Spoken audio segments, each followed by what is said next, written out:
Hello everyone, this is Jim Nix from nomadicpursuits.com, and in this video we're talking about secrets of natural looking architectural images, and we're using Aurora HDR 2018. Now, one of the key things about architecture is that you want to be able to get the lines as straight as possible, and so that's where the filters that are lens correction and transform come in really handy in this new version of Aurora. So I think the lines are fine in this photo, so I don't need to make an adjustment, but that's something to be aware of, especially if you're shooting with a wide angle lens, and if you're somewhat close, the buildings can seem to be tilting, and so use those tools in Aurora to correct that. Now, the other thing I like to mention, and this is probably pretty obvious, and in fact you would do this for just about every photo, and that is look for great light. That's kind of a given, and of course you can't control it, but the soft light at the edges of the day always make everything look better. One of the challenges though is that sometimes some of the colors in the sky will come onto the buildings and perhaps offset some of the realism there. And so what we're wanting to do is create a natural and realistic HDR image. So let me walk you through what I would do here.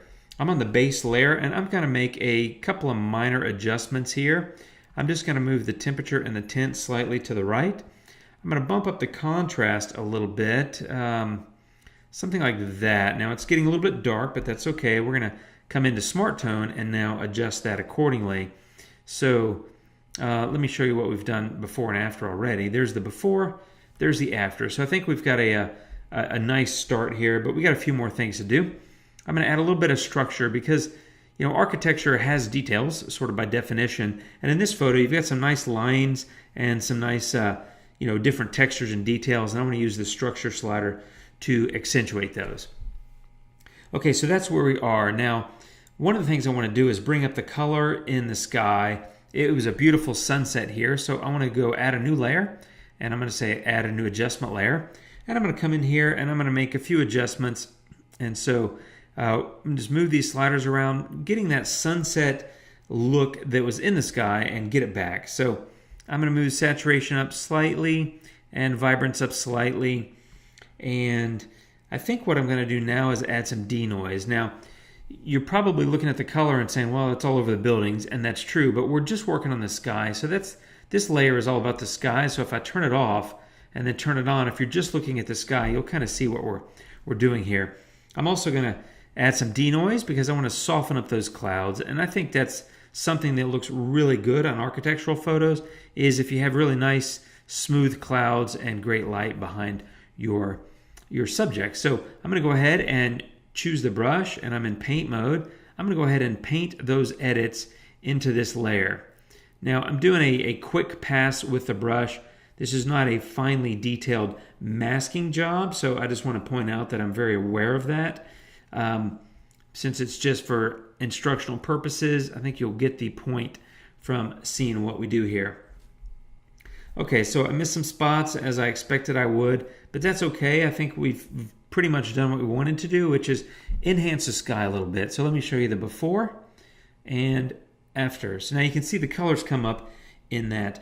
But now looking at it, I think one of the things I don't really like right this moment is this is a little too orangey yellow here. This is the Vatican in Rome, and although these stones are a slightly different color than these, the difference doesn't seem to be that great. And so I want to create the ultimate realism here. So I'm going to go ahead and add a new adjustment layer. I don't need any of these. I just want to come over here to HSL, and I'm going to just say take the orange down by about -40 or something. I think that looks pretty nice. Let me show you the before and the after. Once again, we've impacted the sky because that was a global adjustment. So I'm going to go grab the mask the brush, and I'm going to mask that in to the facade of the building. I don't want to mess with the orange in the sky because I think it looks great. I'm just going to do some of this here and make those adjustments here real quick. So let me look at my mask. There we go. Of course, I missed a few spots because I usually do, but I think we're getting mostly what we wanted to get done here. And that's the beauty of having layers in Aurora, is that you can just stick a new layer on, make the adjustments, and then apply it selectively. So in fact, I'm going to take that down a little bit more, and I might even take the yellow down a little bit. I think that looks more natural. And so I think we're just about there. Here's the other thing I'm going to do. I'm going to add one more layer, and I'm going to come in here and I'm going to do a little bit more contrast. And this is a global adjustment. I just want to bring up the contrast a little bit, and I want to go into top and bottom tuning, and now I want to raise the exposure in the bottom a little bit. I want some of that light to come through. I'm going to change orientation as well. I think that looks good. And let me show you what that layer did. Went from that to that. So I think we're finished now. I think we've got a really nicely balanced image. I think the light distribution looks great. I think the colors look realistic yet beautiful. And I think the details and textures and structure that you see in the building and in the dome and in the foreground here in all these pavers in the sidewalk look great as well.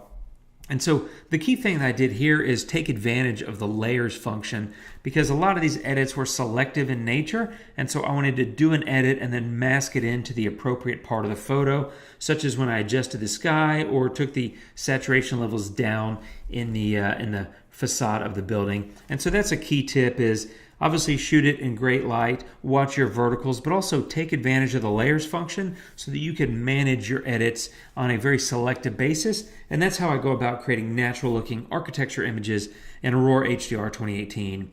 I appreciate you watching, and I hope that it helps. Let us know if you have any questions, and thanks much. We'll see you next time.